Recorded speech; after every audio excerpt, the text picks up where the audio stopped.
2 நாளாகமம் 35ஆம் அதிகாரம் 1ஆம் வசனம் முதல் 27ஆம் வசனம் வரை. அதற்கு பின்பு யோசியா எருசலேமிலே கர்த்தருக்கு பஸ்காவை ஆசரித்தான். அவர்கள் 1ஆம் மாதம் 14ஆம் தேதியிலே பஸ்கா ஆட்டுக்குட்டியை அடித்தார்கள். அவன் ஆசாரியர்களை அவர்கள் முறை வரிசைகளில் வைத்து அவர்களை கர்த்தருடைய ஆலயத்தில் ஆராதனையை செய்ய திடப்படுத்தி, இஸ்ரவேலையெல்லாம் உபதேசிக்கிறவர்களும் கர்த்தருக்கு பரிசுத்தமாக்கப்பட்டவர்களுமாகிய லேவியரை நோக்கி, பரிசுத்த பெட்டியை தாவீதின் குமாரனாகிய சாலமோன் என்னும் இஸ்ரவேலின் ராஜா கட்டின ஆலயத்திலே வையுங்கள். தோளின் மேல் அதை சுமக்கும் பாரம் உங்களுக்குரியதல்ல.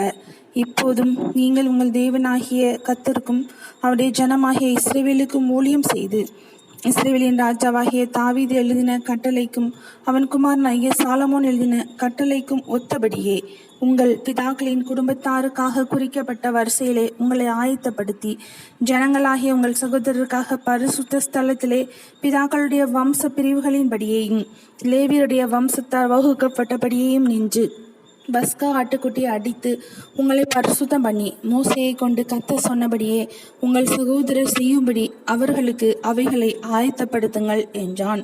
வந்திருந்த ஜனங்கள் எல்லாருக்கும் அவர்கள் இலக்கத்தின்படியே பஸ்கா பலிக்காக 30,000 ஆட்டுக்குட்டிகளையும் வெள்ளாட்டுக்குட்டிகளையும் 3000 காளைகளையும் ராஜாவாகிய யோசியா தன்னுடைய ஆஸ்தியிலிருந்து கொடுத்தான். அவனுடைய பிரபுக்களும் மனப்பூர்வமான காணிக்கையாக ஜனத்திற்கும் ஆசாரியருக்கும் லேவியருக்கும் கொடுத்தார்கள். தேவனுடைய ஆலய விசாரணை கர்த்தாவாகிய இல்கியாவும் சகரியாவும் எகியேலும் ஆசாரியர்களுக்கு பஸ்கா பலிக்கென்று 2600 ஆட்டுக்குட்டிகளையும் 300 காளைகளையும் கொடுத்தார்கள். கொனானியா, செமாயா, நெதனேயேல் என்னும் அவர்கள் சகோதரரும் அசபியா, ஏயேல், யோசபாத் என்னும் லேவியரின் பிரபுக்களும் லேவியருக்கு பஸ்கா பலிக்கென்று 5000 ஆட்டுக்குட்டிகளையும் 500 காளைகளையும் கொடுத்தார்கள். இப்படி ஆராதனை திட்டம் பண்ணப்பட்ட போது ராஜாவுடைய கட்டளையின்படியே ஆசாரியர் தங்கள் ஸ்தானத்திலும் லேவியர் தங்கள் வகுப்புகளின் வரிசையிலும் நின்று பஸ்கா ஆட்டுக்குட்டியை அடித்தார்கள். ஆசாரியர் அவர்கள் கையில் இருந்து இரத்தத்தை வாங்கி தெளித்தார்கள். லேவியர் தோல் உரித்தார்கள்.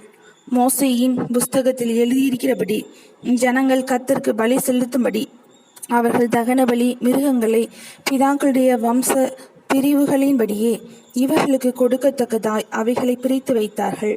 காளைகளையும் அப்படியே செய்தார்கள்.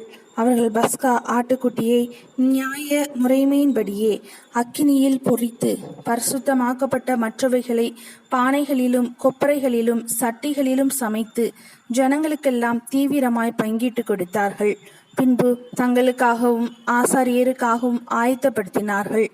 ஆரோனின் புத்திரராகிய ஆசாரியர்கள் சர்வாங்க தகன பலிகளையும் நினத்தையும் செலுத்துகிறதில் இரவு மட்டும் வேலையாய் இருந்தபடியால் லேவியர் தங்களுக்காகவும் ஆரோனின் புத்திரராகிய ஆசாரியருக்காகவும் ஆயத்தப்படுத்தினார்கள். தாவீதும் ஆசாபும் ஏமானும் ராஜாவின் ஞான திருஷ்டிக்காரனாகிய எதுதூனும் கற்பித்தபடியே ஆசாபின் புத்திரராகிய பாடகர் தங்கள் ஸ்தானத்திலும் வாசல் காவலாளர் ஒவ்வொரு வாசலிலும் நின்றார்கள். அவர்கள் தங்கள் ஊழியத்தை விட்டு விலக கூடாதிருந்தது லேவியரான அவர்கள் சகோதரர் அவர்களுக்காக ஆயத்தப்படுத்தினார்கள். அப்படியே ராஜாவாகிய யோசியாவினுடைய கட்டளைப்படி பஸ்காவை ஆசரிக்கிறதற்கும் கர்த்தருடைய பலிபீடத்தின் மேல் சர்வாங்க தகன பலிகளை இடுகிறதற்கும் அடுத்த கர்த்தருடைய ஆராதனையெல்லாம் அன்றைய தினம் திட்டமாய் செய்யப்பட்டது. அங்கே வந்திருந்த இஸ்ரவேல் புத்திரர் ராக்காலத்தில் பஸ்காவையும் புளிப்பில்லாத அப்ப பண்டிகையும் 7 நாளளவும் ஆசரித்தார்கள். தீர்க்கதரிசியாகிய சாமுவேலின் நாள் தொடங்கி இஸ்ரவேலிலே அப்படி கொத்த பஸ்கா ஆசரிக்கப்படவில்லை. யோசியாவும் ஆசாரியரும் லேவியரும் யூதாவனைத்தும் இஸ்ரவேலில் வந்திருந்தவர்களும் எருசலேமின் குடிகளும் ஆசரித்த பஸ்காவை போல இஸ்ரவேல் ராஜாக்களில் ஒருவரும் ஆசரித்ததில்லை. யோசியாவுடைய ராஜ்யபாரத்தின் 18ஆம் வருஷத்திலே இந்த பஸ்கா ஆசரிக்கப்பட்டது. யோசியா தேவாலயத்திற்கு அடுத்ததை திடப்படுத்தின இந்த எல்லா நடவடிக்கைகளுக்கும் பின்பு எகிப்தின் ராஜாவாகிய நேகோ ஐப்ராத் நதியோரமான கர்கேமிஸ் பட்டணத்தின் மேல் யுத்தம் பண்ண வந்தான். அப்பொழுது யோசியா அவனுக்கு விரோதமாய் யுத்தம் செய்ய புறப்பட்டான். அவன் இவனிடத்திற்கு ஸ்தானாபதிகளை அனுப்பி, யூதாவின் ராஜாவே, எனக்கும் உமக்கும் என்ன?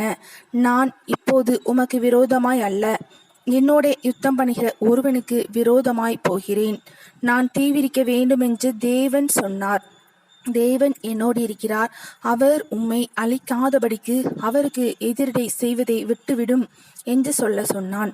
ஆனாலும் யோசியா தன் முகத்தை அவனை விட்டு திருப்பாமலும் நேகோ சொன்ன தேவனுடைய வாயின் வார்த்தைகளுக்கு செவி கொடாமலும் அவனோட யுத்தம் பண்ண வேஷம் மாறி மெகிதோவின் பள்ளத்தாக்கிலே யுத்தம் பண்ணுகிறதற்கு வந்தான்.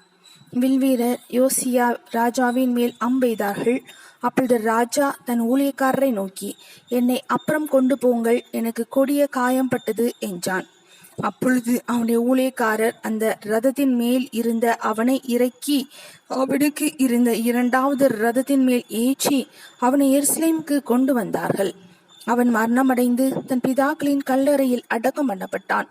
யூதாவிலும் எருசலேமிலும் உள்ள யாவரும் யோசியாவுக்காக துக்கம் கொண்டாடினார்கள். எரேமியா யோசியாவின் மேல் புலம்பல் பாடினான். சகல பாடகிகளும் இந்நாள் வரைக்கும் தங்கள் புலம்பல்களில் யோசியாவின் மேல் பாடுகிறார்கள். அவைகள் இந்நாள் வரைக்கும் இஸ்ரவேலிலே வழங்கி வருகிறது. அவைகள் புலம்பலின் புஸ்தகத்தில் எழுதியிருக்கிறது. யோசியாவின் மற்ற வர்த்தமானங்களும் கர்த்தருடைய நியாயப்பிரமாணத்தில் எழுதியிருக்கிறதற்கொத்த அவன் செய்த நன்மைகளும் அவனுடைய ஆதியோடந்த நடபடிகளும் இஸ்ரவேல் யூதா ராஜாக்களின் புஸ்தகத்தில் எழுதியிருக்கிறது. 2 நாளாகமம் 35 அதிகாரம் முடிந்தது.